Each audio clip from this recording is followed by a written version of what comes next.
소위 한국에서 굉장히 오래된 얘기인데 고지론이라는 그런 말이 있었습니다. 고지론이라는 것은 그리스도인들이 세상에 선한 영향력을 어떻게 미칠 것인가. 그래서 이 세상은 굉장히 부패했기 때문에 우선은 굉장히 영향력 있는 자리에 올라가서 그런 다음에 영향력을 미치는 것이 그러냐 그렇지 않느냐에 대한 논의가 한국 교회 안에 오래 있었습니다. 이미 이제 논의는 다 되었죠. 사실 성경에서 보면 예수님께서 불의와 타협하면서 십자가를 지지 않으셨습니다. 그리스도께서는 마땅히 그가 걸어가야 할 길을 걸어가셨죠.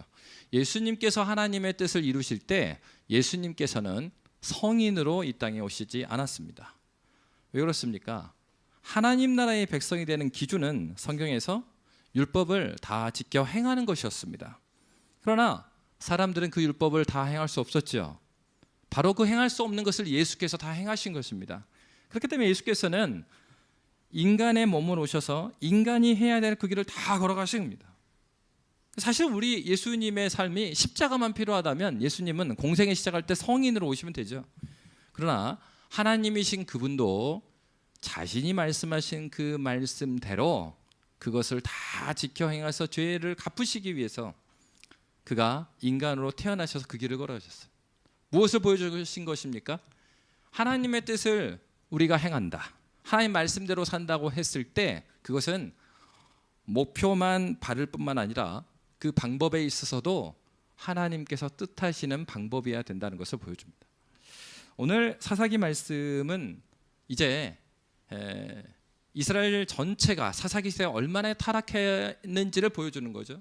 그 가운데 대표적인 게 앞에서는 한 가정의 모습을 통해서, 그리고 오늘 본문에서는 한 지파를 통해서 얼마나 그 시대가 악했는지를 보여주고, 특별히 이 말씀 안에서 누구를 볼 수 있습니까? 레위인인 한 제사장을 또한 볼 수 있습니다. 여러분, 한 사회가 굉장히 타락한 마지막 때까지 왔을 때의 일반적인 역사에서 살펴볼 수 있는 것은 종교의 타락입니다. 한 제국이 문을 닫을 때 보면 종교가 종교의 기능을 하지 못할 때예요. 바로 사사기 시대가 이 마지막, 사사기의 마지막으로 오면서 이제는 그 종교인들, 레위인 제사장, 이들의 모습이 어떠했는지를 오늘 성경은 낱낱이 밝혀주고 있습니다. 먼저 우리가 앞에 말씀부터 차근히 살펴보도록 하겠습니다. 14절부터 17절의 말씀을 보면 이제 정탐꾼을 보냈죠. 5명의 정탐꾼을 보냈습니다. 누가 보냈습니까? 단 지파가 보냈습니다. 단 지파에게 하나님께서 허락하신 땅이 없어서 그랬다고 그랬습니까? 아닙니다. 단 지파도 땅을 분배받았습니다. 그러나 그들이 하나님 말씀대로 분배받은 땅을 정복하기보다는 그곳을 피한 것이 단 지파의 선택이었죠. 그러다 보니까 단 지파는 어때요? 땅이 없는 유리하는 사람들이 된 것입니다. 그래서 그들이 땅을 알아보러 갑니다. 그리고 어느 한 땅을 찾았습니다. 정탐꾼 5명을 보냈습니다. 그들이 발견한 땅이 어디였습니까? 오늘 본문에 나왔던 라이스라는 땅이었어요. 그리고 그들이 단지파에 가서 보고를 했죠. 너무 좋은 땅이다. 그곳의 사람들은 오늘 본문에 보면은 한가했던 땅이었다, 이렇게. 무슨 말입니까? 평화가 있었던 땅이에요. 그러면서 부유한 땅이었습니다. 그러면서도 시돈이라는 그 나라와 거리가 좀 있어요. 그러니까 단지파 입장에서 볼 때는 이곳을, 그 지역 자체가 외따로 있고 외따로 있어서 누구도 관여하지 않는 땅이고, 그리고 평화롭고, 그러니까 평화롭다는 건 뭐겠습니까? 그 라이스 사람들이 전쟁에 대해서 익숙하지 않다라는 거죠. 그러니까 언제라도 자신들이 습격을 해도 시돈이 쳐들어올 리도 없고, 그리고 누가 관여하지 않는 땅이니 자신들에게는 자신들이 빼앗기 아주 좋은 땅이라는 보고를 합니다. 그리고 단지파는 어떻습니까? 사람들과 함께 바로 이 전쟁에 600명을 무장해서 이 땅으로 가게 됩니다. 그런데 이제 그들이 라이스로 직접 갔던 것이 아니고 오늘 본문의 말씀에 보면 어디로 갔습니까? 바로 에브라임 그 산지에 있는 미가의 집으로 갔습니다. 정탐꾼 5명이 미가의 집에 머물렀었죠. 그들은 다시 그곳으로 갑니다. 근데 오늘 본문에 보면 그들의 태도가 어떠한지 우리 14절, 15절 함께 읽도록 하겠습니다. 함께 읽겠습니다. 시작. 전에 라이스의 땅을 정탐하러 갔던 5사람이 그 형제들에게 말하여 이르되 이 집에 에봇과 드라빔과 새긴 신상과 부어 만든 신상이 있는 줄을 너희가 아느냐?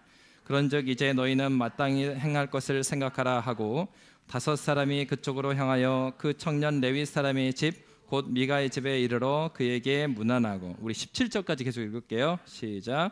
단 자손 600명은 무기를 지니고 문 입구에 서니라. 그 땅을 정탐하러 갔던 5사람이 그리로 들어가서 새긴 신상과 에봇과 드라빔과 부어 만든 신상을 가져갈 때에 그 제사장은 무기를 지닌 600명과 함께 문 입구에 섰더니, 오늘 문맥을 보니까 미가는, 그 집의 주인인 미가는 그 자리에 없었던 것 같습니다. 그리고 그 미가가 제사장을 삼았던 그 레위인 그 한 명이 있었죠. 그런데 오늘 본문에 보면 정탐꾼 5명과 600명의 무장한 단 자손이 굉장히 거리낌 없이 미가의 집으로 들어가는 것을 볼 수가 있어요. 그리고 그들이 왜 들어갔습니까? 그들이 들어간 이유는 에봇과 드라빔과 우상들이 있었기 때문이라는 것을 보여줍니다. 여러분, 정탐꾼 5명이 미가의 집에 가서 미가의 제사장에게 부탁했던 것이 무엇이었습니까? 우리가 땅을 찾고 있는데 무엇을 알기 원한다고요? 하나님의 뜻을 알기 원한다. 여러분, 오늘날도 우리가 어떤 일을 선택을 할 때 사실은 우리의 작은 하나하나까지 우리 주님께 아뢰고 기도하는 것이 마땅하죠. 보통 우리는 아주 중요한 결정을 할 때 특별하게 더 간절히 하나님께 기도합니다. 왜 그렇습니까? 하나님 앞에서 바른 선택을 하기 위함이죠. 그러니까 하나님의 뜻을 구하기 위함이에요. 근데 여러분, 하나님의 뜻을 구하는 거 중요합니다. 근데 하나님의 뜻을 찾는 방법이 건전해야 된다는 거죠. 이들은 분명한 목적이 있어요. 하나님의 뜻을 구하기 위해서 지금 미가의 집에 갔었고요. 그리고 그들이 라이스로 가는데 하나님의 인도하심을 명확히 끝까지 받기 위해서 뭐 한 거예요? 이곳에는 에봇과 드라빔과 우상들을 가지고 나오는 겁니다. 목적 좋아요. 그러나 사실은 하나님의 말씀을 떠나버린, 율법을 떠나버린 말씀이 어떻다고 그랬습니까? 지난 말씀 마지막에 어떤 말씀이 있었다고 그랬죠? 그 일이 어디 있었어요? 에브라임 산지에서 있었던 일이라는 거예요. 에브라임 산지에 뭐가 있는데요? 바로 실로가 있습니다. 하나님의 율법이 들어있는 법궤가 거기에 있단 말이에요. 그리고 중앙 성소가 거기에 있어요. 그러니까 그곳에 가서 하나님의 뜻을 물어야 됩니다. 근데 그들은 그렇게 하지 않았어요. 하나님을 자기 손에 넣어야 편한 거예요. 그러니까 이 에봇과 드라빔과 우상들, 이거는 하나님의 뜻을 알 수 있을 것이라고 그들이 생각하죠. 그것을 가지고 가야 마음이 편한 겁니다. 여러분, 신앙으로 보이지만 신앙이 아닌 경우가 되게 많죠. 그래서 어떤 사업을 하거나, 그리고 어떤 중요한 취업의 문 앞에 있거나, 어떤 중요한 문제 있을 때 뭔가 특별한 무엇인가가 있어야 마음이 편한 경우도 있어요. 그거 잘 분별해야 합니다. 신앙이 아니고 불안해서 일 경우가 많아요. 그러니까 느낌적 느낌인 거예요. 그러니까 느낌상 안 좋아. 그런 거 있죠. 그래서 여러분, 그 여성들은 남성보다 하나 더 있다 그러죠. 육감이 있다고. 여러분, 육감 따라서 신앙하시면 안 됩니다. 우리는 말씀을 따라가야 돼요. 내 느낌이 그럴 수 있어요. 근데 느낌이 하나님 말씀은 아니거든요. 분명히 에브라임 산지가 있습니다. 분명히 그곳에서 중앙 성소에 제사장이 있는 곳입니다. 그러나 그들은 그곳을 가지 않았어요.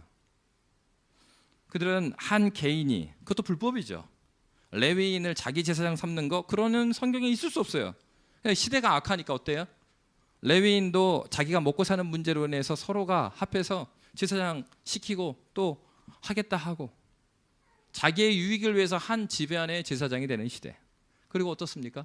바로 그곳에 단집하는 자기들의 앞길을 위해서 자기들이 믿는 대로 그 미가의 집에 가서 이 우상들을 도둑질합니다. 여러분, 도둑질 자체가 너무 담대해요. 자기 집처럼 들어가서 들고 나오는 겁니다.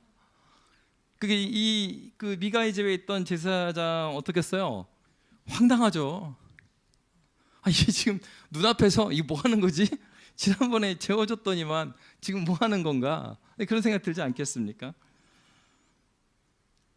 그러니까 이제 18절부터 20절에 이렇게 말합니다. 우리 18절부터 20절 함께 읽도록 하겠습니다. 시작. 그 5사람이 미가의 집에 들어가서 그 새긴 신상과 에봇과 드라빔과 부어 만든 신상을 가지고 나오매 그 제사장이 그들에게 묻되 너희가 무엇을 하느냐 하니 그들이 그에게 이르되 잠잠하라 내 손을 입에 대라 우리와 함께 가서 우리의 아버지와 제사장이 되라 네가 한 사람의 집에 제사장이 되는 것과 이스라엘의 한 지파 한 족속의 제사장이 되는 것 중에서 어느 것이 낫겠느냐 하는지라. 그 제사장이 마음에 기뻐하여 에봇과 드라빔과 새긴 우상을 받아가지고 그 백성 가운데로 들어가니라. 아멘. 여러분 5명의 단지파의 정탐꾼은 굉장히 안 좋은 사람들이었어요. 우리 그 14절 말씀 다시 한번 보면요. 5명의 정탐꾼이 우리가 어디를 가는지 나머지 600명한테 해주는 얘기예요. 전에 라이스 땅을 정탐하러 갔던 5사람이 그 형제들에게 말하 이르되 이 집에 에봇과 드라빔과 새긴 신상과 부어 만든 신상이 있는 줄 너희가 아느냐? 그런즉 뭐라고 그랬어요? 이제 너희는 마땅히 행할 것을 생각하라. 얼마나 웃긴 얘기입니까? 뭐 하라는 얘기예요?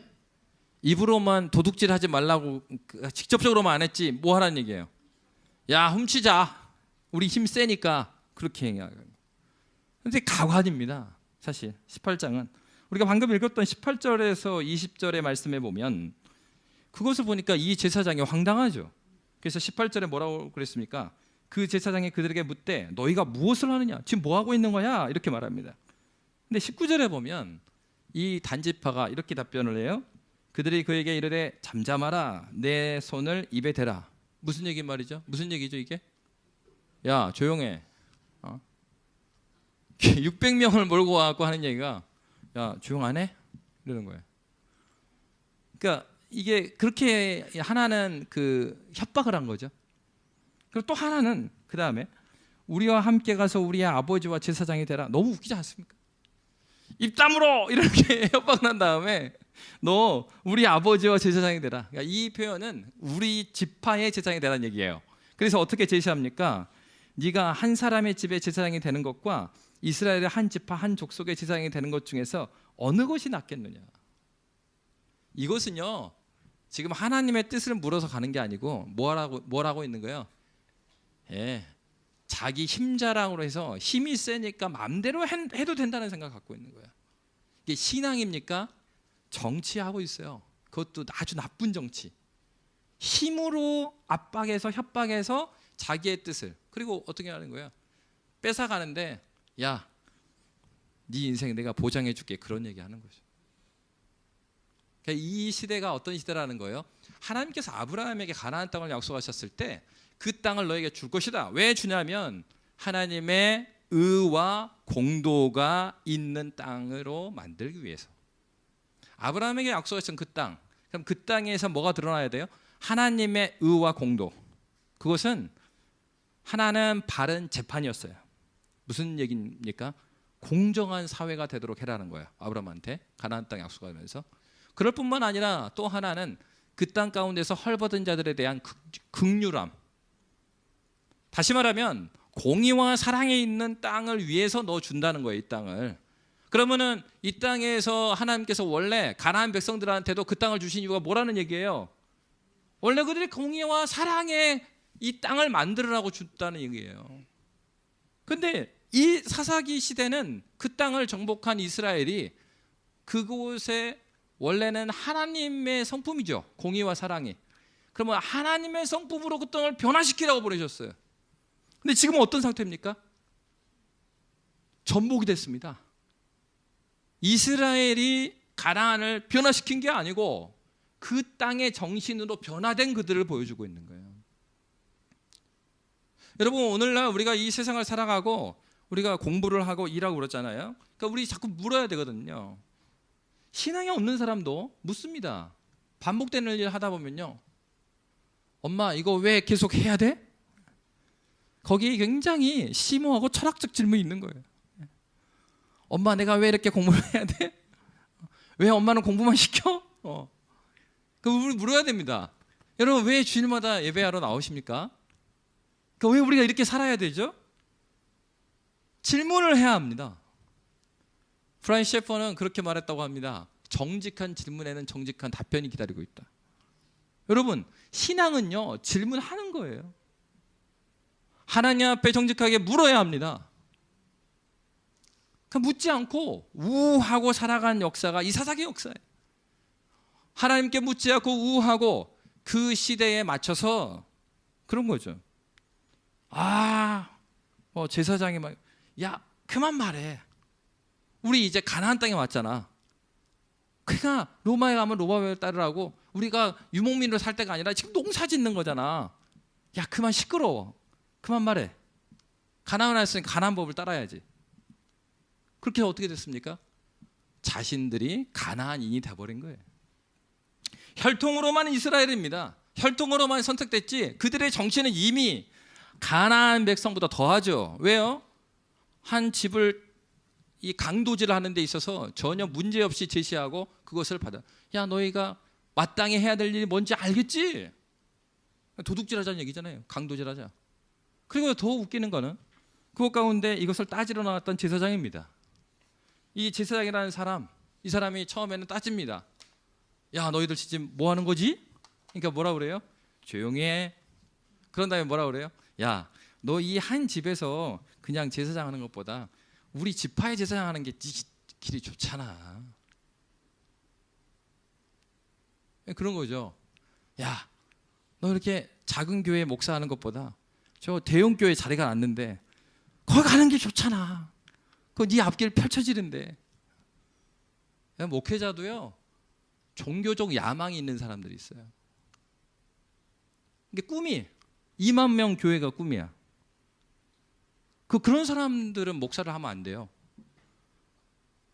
목회자의 꿈은 그 한 명이 됐든 두 명이 됐든 한 명이라도 하나님 말씀을 붙드는 사람으로 변화되는 게 그게 목표예요. 수많은 사람이 있어봐야 뭐합니까? 수많은 사람이 말씀 사랑하지 않고 그리고 하나님 말씀에 대한 관심이 없는 수많은 군중들 모여있을 줄 모르지만 교회는 아닙니다. 어떻게 그게 교회입니까? 하나님을 사랑하지도 않고 하나님 말씀에 대한 사모함이 없는데 어떻게 그러한 정신으로 이 땅에 가서 하나님 나라에 공의와 사랑을 전하냐고요. 이미 교회가 사회보다 더 부패해서 사회의 도덕 기준에 못 미치는 교회. 한국 교회가 왜 욕먹어요? 수많은 이익단체 중에 하나밖에 아닌 거예요. 사람들 보니까 자기들의 유익을 위해서는 막 버스 대절해갖고 그렇게 시위하는 사람들이 이 사회에 공의가 무너지고 사랑이 무너지는데 관심이 없어요. 그럼 굳이 그래, 너 네가 전하는 예수 너 잘 믿어라. 그냥 안 믿는 친구가 해주는 얘기야. 난 진짜 진심으로 신앙이 있는 네가 신앙생활 잘했으면 좋겠다. 그 믿는 사람이 고민하는 게 아니라 안 믿는 친구가 하는 얘기예요. 야, 너무 시끄러워 교회가. 니들 좀 잘 믿었으면 좋겠어. 왜요? 안 믿는 사람도 교회에 기대하는 바가 있거든요. 그래도 야, 교회는 우리하고 달라야 되지 않냐? 그래서 저도 믿음 없는 친구들이 한 번씩 농담으로 그런 얘기를 해요. 그럼 그러죠. 그러니까 네가 교회에 와야 돼. 네가 좀 와서 좀 이렇게 밝게 만들어야 되지 않겠어? 그거 와라. 야, 됐고 너나 잘해. 이렇게 여러분, 사사기 시대가 이런 거죠. 교회가 교회되면 잃어버린 거예요. 그러니까 이게 그 일반적인 사람들의 생각하는 기준에도 못 미치는 그런 행위를 단지파가 하고 있는 거예요. 하나님께서 우리를 부르셨습니다. 우리 처음 불렀을 때는 우리도 이 세상 가운데 살아가는 사람들이고 세상의 시류에 흘러가는 사람으로 살아갑니다. 그러니까 뭐 처음 믿는데 막 완벽하게 아니에요. 우리 다 그렇게 살아왔어요. 근데 어떻게 됩니까? 하나님 아버지의 그 사랑, 그리스도 예수 십자가의 사랑을 깨닫게 되면 보여요. 하나님의 사랑을 발견하게 되면 내 그 일터에서 이건 아니었구나. 법적인 문제가 아니라 이거는 신앙 양심으로 해서는 안 되는 것이었구나. 이게 보이기 시작한단 말이야. 뭐 하나님이 뭐 우리를 모두 다 막 여호수아 같은 뭐 그런 사람을 불렀습니까? 그렇지 않아요. 그렇지만 우리를 보내는 현장이 다 다르잖아요. 그러니까 보낸 현장에서는 그 사람이 볼 수 있는 거예요. 사장님이 볼 수 없는 걸 직원이 보는 경우가 많아요. 직원은요 또 사장님이 볼 수 있는 걸 또 못 보죠. 그래서 우리는 이 교회가 사장님만 모여 있는 교회 그거 아니에요. 교회 안에 사장님도 있고 직원도 있고 뭐 남자도 있고 여자도 있고 뭐 학력도 다양하고 지역도 다양해. 그렇지만 왜 그렇게 모여야 돼요? 다양한 사람이 모여서 이 세상 가운데 안 가는 것이 없도록 하나님께서 이 세상에 다 보내셔요. 그 영역에서 자기에게 보여주신 그 일들을 하나님의 질서로 바꿔가는 것이 신자가 살아가는 의의예요. 인생의 목적이에요. 창조의 목적을 회복하는 거죠.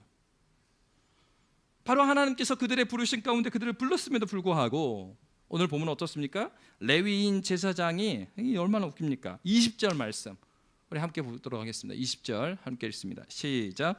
그 제사장이 마음에 기뻐하여 에봇과 드라빔과 새긴 우상을 받아가지고 그 백성 가운데로 들어가니라.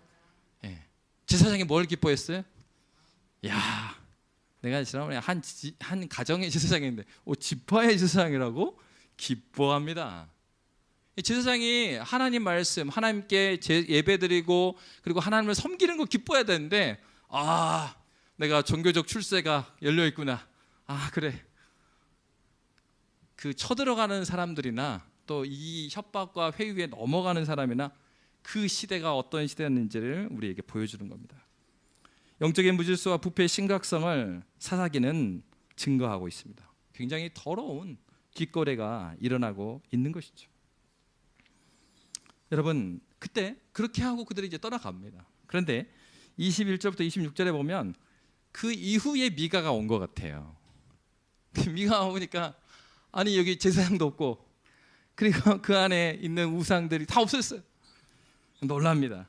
그래서 막 쫓아갑니다. 그래서 어떻게 합니까?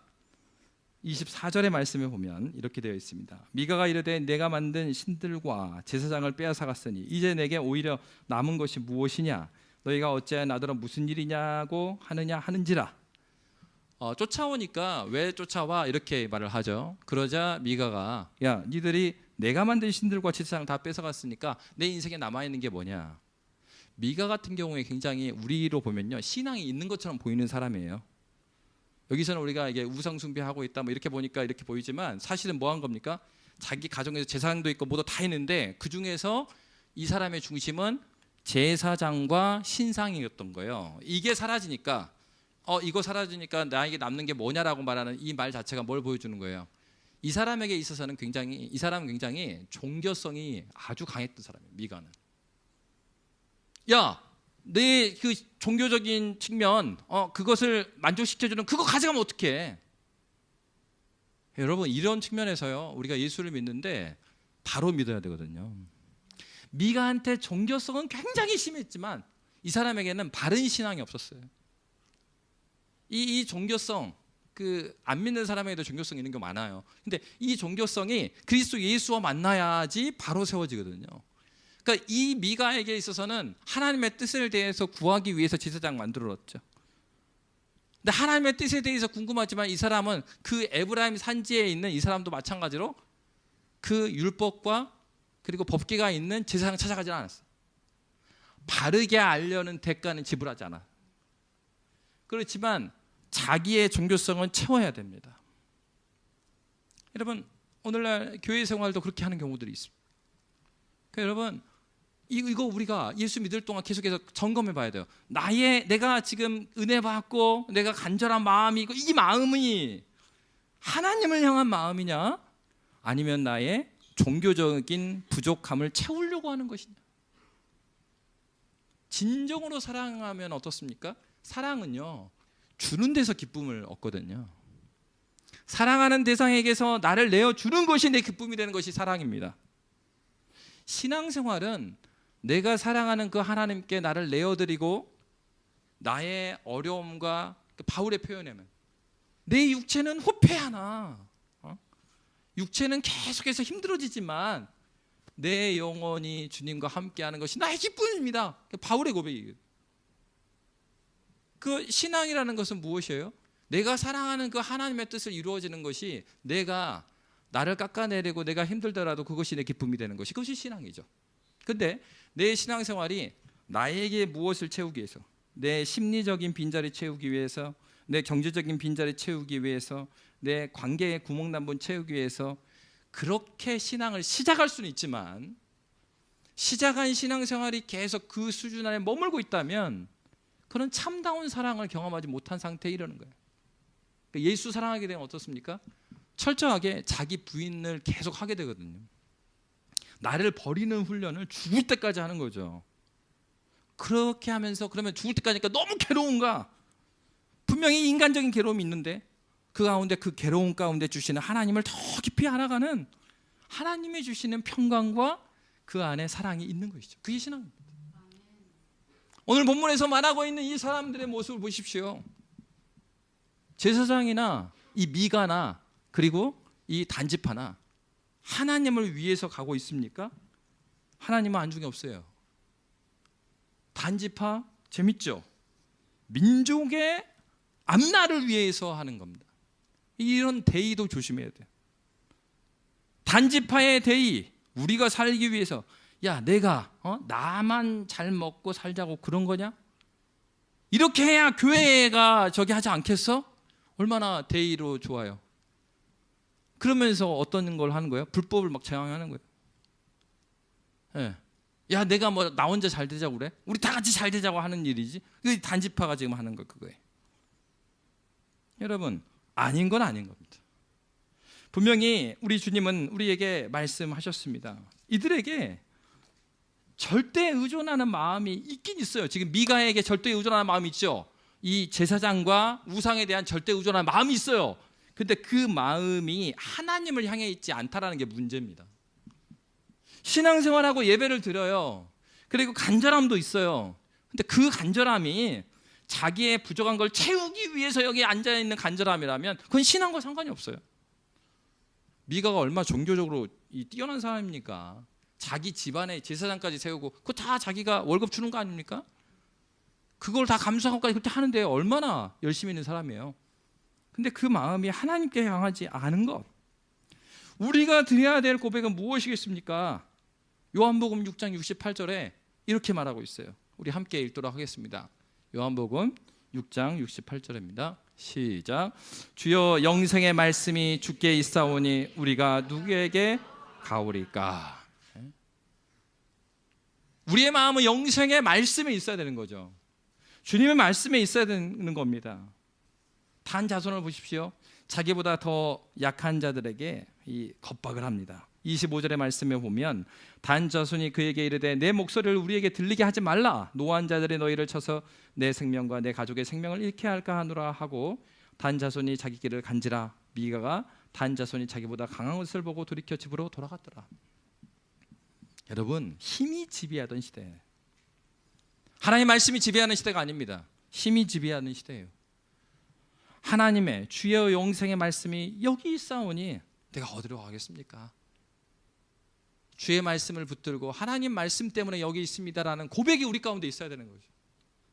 여러분, 여러분들이 어느 결정을 할 때, 어느 회사를 가든지 어느 학교를 가든지 자녀의 어떤 문제가 있든지, 여러분 우리가 고백이 이거야 되지 않겠습니까?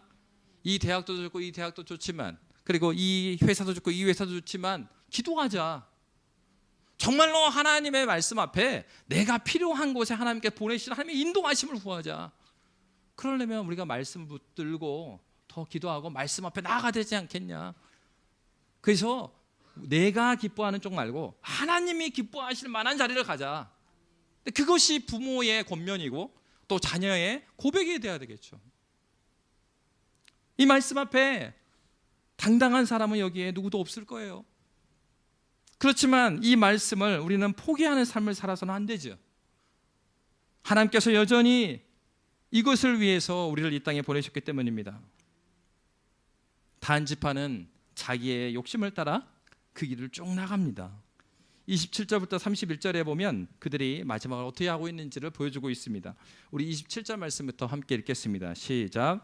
단 자손이 미가가 만든 것과 그 제사장을 취하여 라이스에 이르러 한가하고 걱정 없이 사는 백성을 만나 칼날로 그들을 치며 그 성읍을 불사르되 그들을 구원할 자가 없었으니 그 성읍이 베드로홉 가까운 골짜기에 있어서 시돈과 거리가 멀고 상종하는 사람도 없음이었더라. 단 자손이 성읍을 세우고 거기 거주하면서 이스라엘에게서 태어난 그들의 조상 단의 이름을 따라 그 성읍을 단이라 하니라. 그 성읍의 본 이름은 라이스였더라.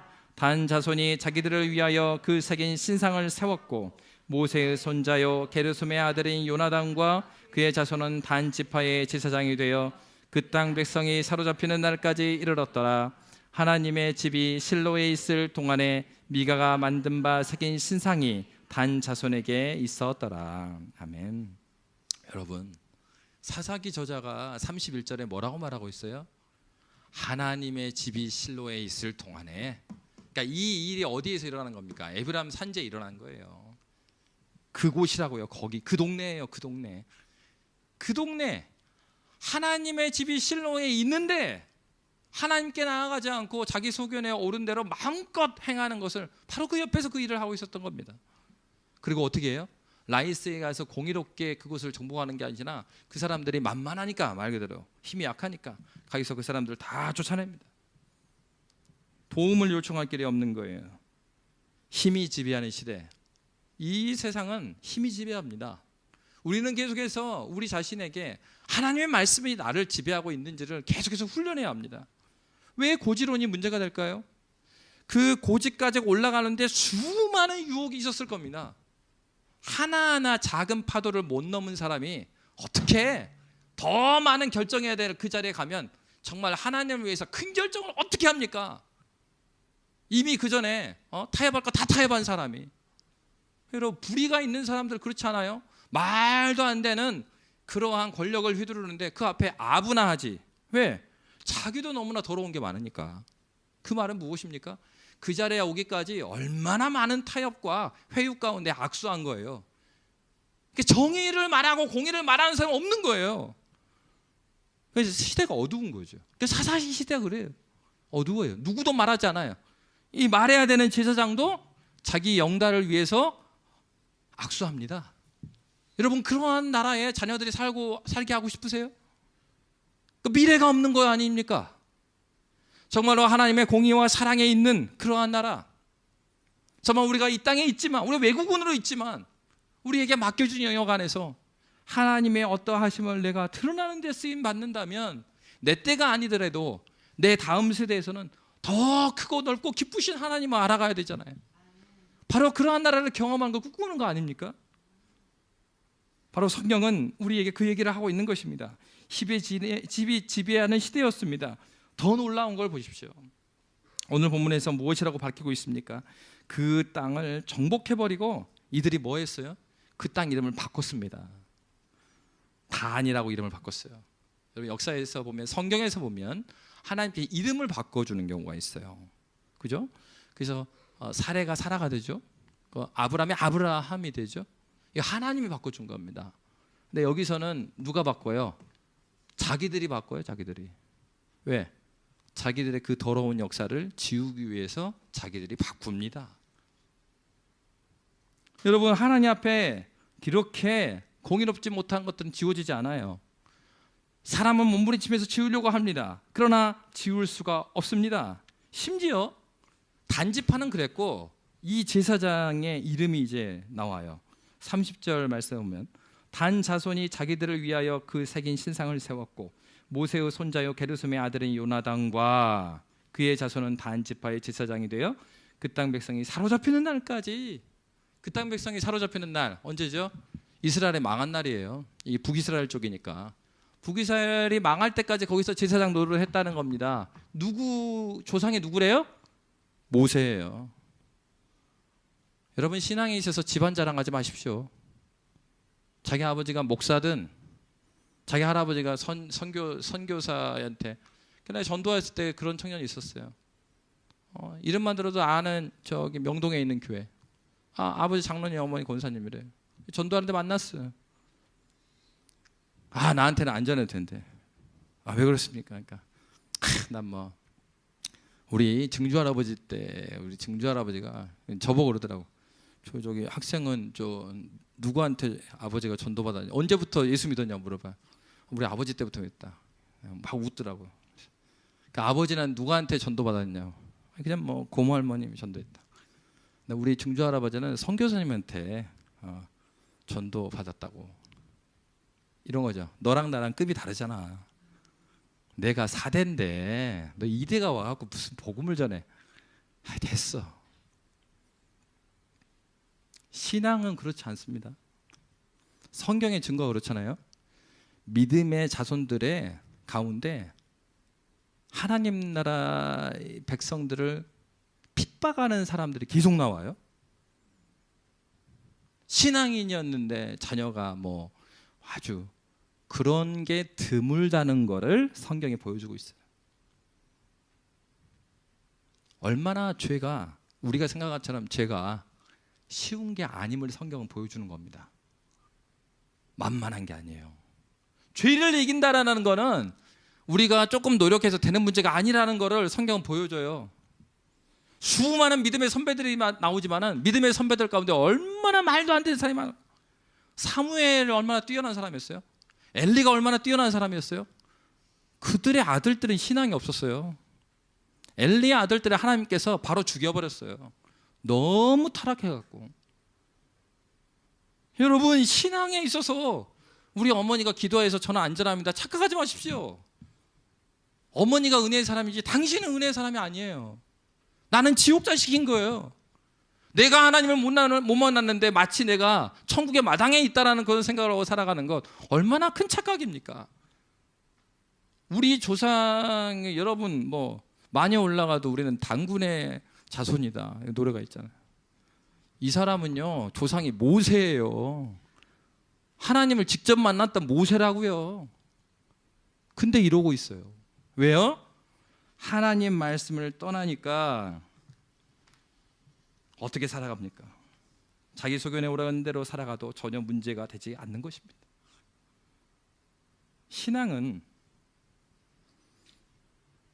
하나님 말씀 앞에 나아갔을 때에 증명이 되죠. 그 말씀이 정말 그러한가? 나의 삶 가운데서 그 말씀을 정말로 주님이 말씀이 살아있는지를 말씀 붙들고 여러분 그거 통과해봐야 그 말씀이 정말 그러한지 알잖아요. 그러니까 시편 기자가 이제야 여호와의 말씀이 어떠함을 내가 알았노라. 우리는 주의 말씀을 맛보아 알아야 합니다. 오늘 말씀에 보면 31절 말씀에 이런 말씀이 있습니다. 31절 말씀 우리 다시 한번 함께 읽을까요? 시작. 하나님의 집이 실로에 있을 동안에 미가 만든 바 새긴 신상이 단 자손에게 있었더라.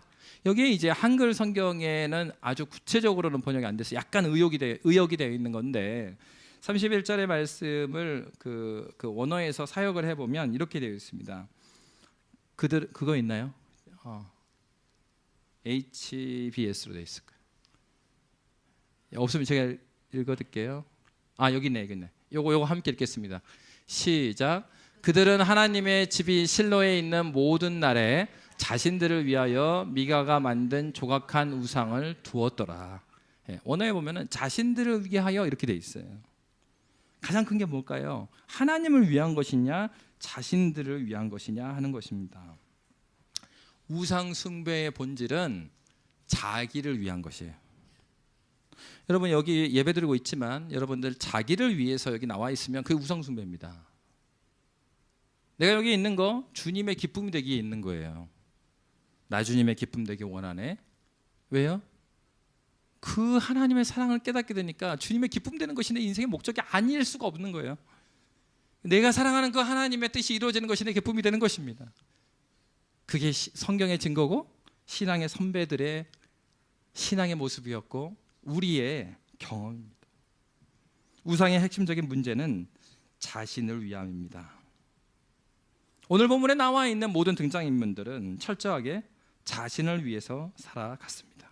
신앙의 문제는 무엇입니까? 하나님을 위하냐 자신을 위하냐의 문제입니다. 우리의 욕망을 하나님의 영광을 하나님의 기쁨을 위해서 죽일 수 있다면 지금 여러분 거룩한 길로 가고 있는 것입니다. 내 욕망이 하나님 말씀을 이겨버리면 그것이 우상 숭배하는 것이에요. 오늘날 우리가 이 홍콩에 있는 사람들처럼 막 문에다가 뭐 갖다 놓고 향 피우고 이거 안 하잖아요.